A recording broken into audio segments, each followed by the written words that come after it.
Actually बिथां रनजित बसुमतारिया मैया स्टेटमेन्टआव मा होनदोंमोनलाय बियो माने लोखनाबारियाव मोसौ थाग्राया लोखनाबारिखौल' होसोयो होननानै बिनि बुंनो थांनाया खिजाग्रा मोसौआ खिखौनो जानो थाङो होननानै सरि क्षमा खालाम। हेल' लोगोफोर, आंनि अफ्रि दैमारि चेनेलाव नोंथांमोनखौ आरोबाव बरायनानै लाफिननाय जाबाय। दा बुंनो थांनो नागिरदों जाहैबाय बिथां रनजित बसुमतारिनि सायाव बिथाङा जेरैबायदि खोथा बुंदोंना बिजेपियाव हाबनाय गोदान बिजेपियाव थांनायफोरनिनो सोरबा माबा माबिनो सोरबाया बिजेपियाव थांगोन बियो थांखागोन नोंथाङा जेसेबांखि बुङा मानो आरो नोंथाङा दि नेक्स्ट बोसोराव देरहागोन ना देरहाया बेखौबो नोंथाङा एसे साननानै ला। खारन नोंथाङा दिनैहाय एसे गिनायबो मोनदोंदां, एसे समखिदों बायदि मोनदों मैयानि जा स्टेटमेन्ट होनाय मानाय बेफोरखौ नायोब्ला आरोखि बिजेपिया आंनि समस्थिखौ बोखावसिगोन बा बिजेपिया आंखौ फेजेनसिगोन बेफोरबायदि माबा सिमांखौ नुगासिनो दङ बायदि मोनदों। खारन दिनै नोंखौल' नङा बिजेपिया नोंखौल' नङा सोरबा इउपिपिएलखौल' नङा सोरबा बिपिएफखौल' नङा बिपिएफखौबो फेजेनगोन जायगा जायगा फेजेनजोबगोन बिसोरो मिथिबाय। जायगा जायगा बिजेपियाबो जेनगोन जायगा जायगा बिथांमोना मा इउपिपिएलल' बिपिएफफोरखौबो फेजेनगोन बेफोरबायदि जानानै दङ अबस्था। बिजेपि हिसाबै दिनैहाय माबायाखौनो जोंनि बिटिसिखौनो लाजोबनो नागिरदों गेलेजोबनो नागिरदों। नोंथांमोनालाय माथो सानबाय थादों बेफोरनि बारैलाय? बेफोरनि खोथाखौ जुदि मोजां सिन्था खालामाब्ला बे साभाबिक खोथा थांखागोन, मानोथो थाङा जानो। खारन नोंनि समस्थियाव नोंखौ दिनैहाय रायजो राजायाबो फोरमान खालामगासिनोबो दङ।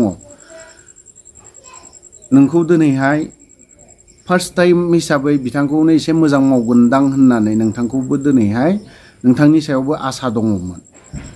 दिनैहाय रायजो राजाया नोंथांनि सायाव बारा आसा गैया, ओंखायनो दिनैहाय थांदों। मानोथो दिनै नोंनि समस्थियावनोलाय बिजेपिनिलाय माथो आरएसएसनिलाय दिनैलाय अफिसानो अफिस जानो हमदों। दिनै नों बर'आबो गोदो बिजेपि आरएसएस बिदि जानो थाङाखैमोन, खिन्थु सोरनि आमोलाव जादों बेखौबो नोंथाङा एसे साननायाबो मोजां। दिनै जों बर' हारिया दिनै मा अबस्थायाव थांगोन, मा अबस्था जागोन बिदिब्ला सेकेन्ड टाइमाव नोंथांमोना मोजाङै दैदेनलांनो हागोन ना हाया?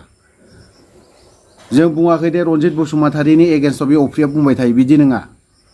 मा नोंल' साननैसोनि उनाव नोंनि न'आवबो जोङो हाबहैगोन, नोंजों स्टेटमेन्ट लायगोन। नोंथाङा जोंखौ मा थै गैया मा गैया माबा माबि बायदिसिना शेयारजों बुयो मायो बे नोंनि खोथा, थेवबो जों हाबहैगोन मिथिबाय। माखासे कुइसन दङ नोंनि सायाव, दा नङा। जेब्ला नोंखौ लोगो मोनगोन, जेब्ला नोंजों सावरायगोन फेस टु फेस, अब्लाना साबसिन जागोन, मोजांबो जागोन। दिनैहाय जोङो दाखालिल'सो सासे दैदेनगिरिनावहाय सानसुमा खुंगुरनावल'नो थांनानै फैखांबाय।